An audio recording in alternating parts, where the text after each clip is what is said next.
All right, let's get into it. With Valentine's Day right around the corner, we're going to look at love and connection, but through a completely different lens. This isn't your typical guide to finding the one.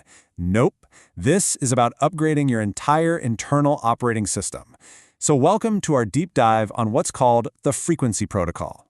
So let me just start with this question, because I think it gets right to the heart of it. Do you ever feel like modern love is, well, an energy scam? All the swiping, the dating, the endless effort, does it sometimes feel transactional? Like you're just trying to fill a void? Or maybe you feel like someone's trying to fill their void with your energy. If you've ever felt that, then you've picked up on what this framework calls the great energy scam of modern romance. So let's unpack that feeling. We're going to call this first part the Valentine's glitch. Think of it as the bug in our collective software that makes us feel like something is fundamentally off or missing. And here it is. This is the core of that glitch. It's the story we've been told our whole lives, right? That we're incomplete, like these little half circles just desperately searching for our other half so we can finally feel whole. This entire model is built on an idea of lack, and it basically turns our relationships into transactions where we're trying to fix something that, as we're about to see, was never actually broken to begin with. But what if that whole idea is just wrong? Seriously, what if the goal isn't to fill some imaginary void, but to create resonance? Let's dig into that shift in perspective now. This slide really lays out the upgrade perfectly. In the old paradigm, the one based on lack, it's all about administering rules and managing things. But in the new paradigm, it's about tuning into what's called the unified field. You know, that underlying energy that connects literally everything. You stop searching for your other half because you have that aha moment and realize you were never a half to begin with. The goal is to become whole all on your own. And check this out. This is a brilliant way to frame the energy dynamic. In the old model, what we often call lust is basically seen as a calculation error. It's an attempt to take energy from someone else to add it to yourself. But when you're operating from a place of wholeness, you don't need to take anything. You simply witness beauty. It's not a transaction anymore. It becomes an act of appreciation, of witnessing a state of natural harmony or coherence. So, what is this coherence they're talking about?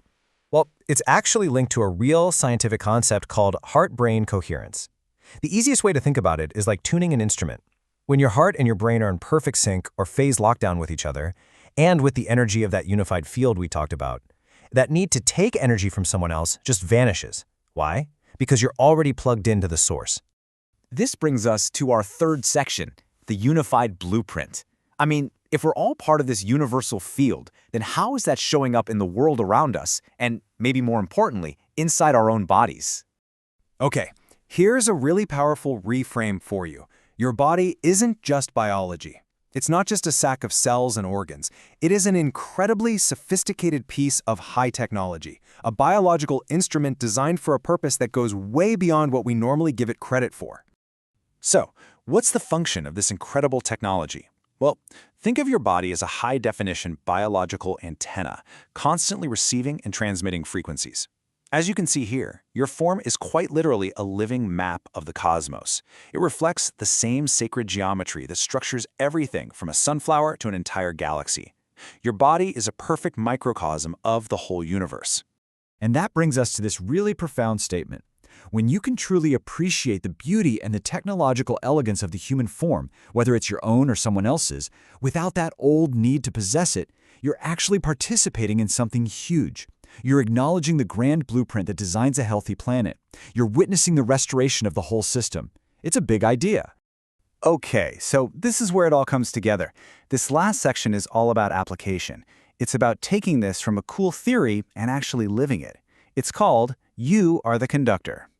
So many of the old spiritual manuals or rules, they operated from this idea that you are a battery, right? They taught that you have this limited amount of energy that you have to hoard and conserve, this idea of saving the seed. But the frequency protocol says that whole premise is flawed. You are not a battery with a finite charge that's going to run out. You are a conductor.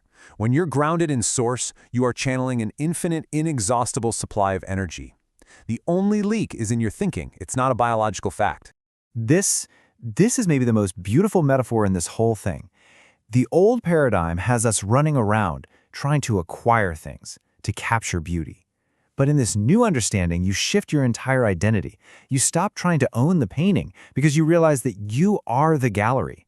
You're the space that holds and appreciates and allows beauty to just be without having to possess it. So the takeaway here is really this. It's a call to action. It's a new decree. Step 1, the old manual of lack and limitation, it's closed. Done. Step 2, the frequency protocol is now live. That new operating system is available for you.